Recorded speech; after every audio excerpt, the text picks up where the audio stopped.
Sedangkan mereka pengalaman sudah kena asam garam. Jadi libatkan sebagai mentor. Tapi kalau ternyata dia tidak bisa digugu dan ditiru, Pak, ya sudah, kita minta dukungan aja. Saya mohon dukungan dari teman-teman. Kalau saya gini, Pak, saya lihat siapa orang-orang senior yang suaranya itu didengar oleh banyak orang. Saya deketi mereka. Udah pegang aja orang-orang kunci dalam organisasi, Pak. Selesai urusan. Jadi gitu, saya lihat, oh ini ada orang misalkan 100 orang. Saya sisir tuh.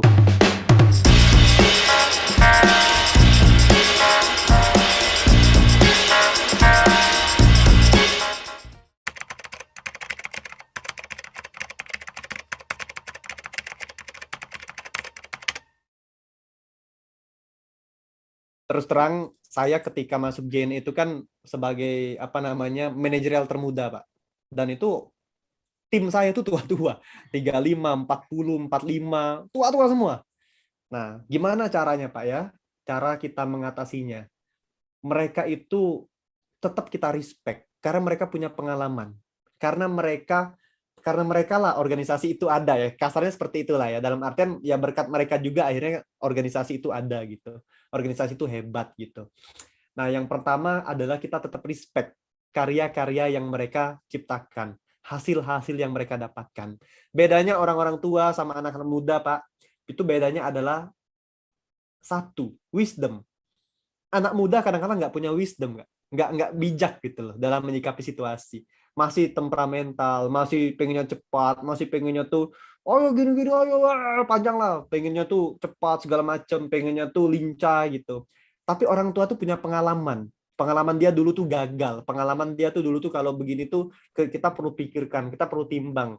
Nah, wisdom itu yang kita gali dari mereka. Nah, bagaimana cara embrace dengan generasi senior ini, Pak? Kita libatkan mereka as a mentor.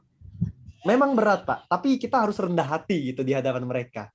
Bapak Ibu, terima kasih karena saya yakin Bapak Ibu punya banyak pengalaman. Ini ada ide saya, ini ada timeline-nya. Saya sangat menantikan kira-kira Bapak Ibu ada usulan apa, ada ide apa untuk memperkuat daripada rencana yang kita garap gitu. Jadi nggak apa-apa. Jadi kita libatkan mereka dalam diskusi. Mereka punya wisdom yang kita belum punya sebagai anak-anak muda. Gitu. Yang akunya masih muda ya.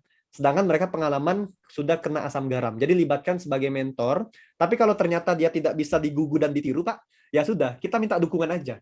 Saya mohon dukungan dari teman-teman. Kalau saya gini, Pak, saya lihat siapa orang-orang senior yang suaranya itu didengar oleh banyak orang. Saya deketi mereka. Udah pegang aja orang-orang kunci dalam organisasi, Pak. Selesai urusan. Jadi gitu. Saya lihat, oh ini ada orang misalkan 100 orang. Saya sisir tuh. Kuasai medan kan.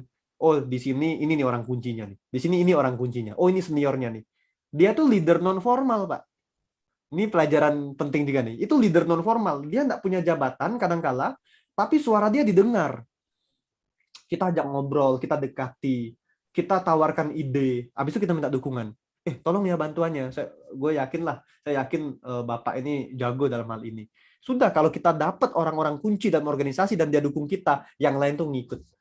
Gitu, Pak.